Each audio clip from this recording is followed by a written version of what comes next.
সব মানুষ একরকম হয় না। আমাদের সমাজে কিছু কিছু বিবেকহীন মানুষও থাকে।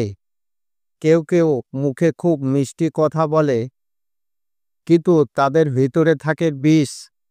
ও তারা সব সময় অন্যের দুঃখে হাসে আর নিজের স্বার্থের জন্যে অন্যকে ফাঁদে ফেলে।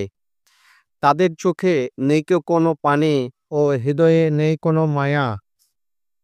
আর থাকে বিবেক, সে তো অনেক আগেই ঘুমিয়ে পড়েছে। তবুও বলবো, আমাদের এই সমাজে কিছু ভালো মানুষ আছে। তারাও অন্যের কষ্ট দেখলে কষ্ট পায়। তাদের জন্যই আমাদের এই পৃথিবীটা এখনো সুন্দর। আমরা সবাই মানুষ, কিন্তু সবাই মানবিক নই। মানুষ হতে গেলে মনুষ্যত্ব লাগে। দেখতে মানুষের মতো হলেই মানুষ হওয়া যায় না।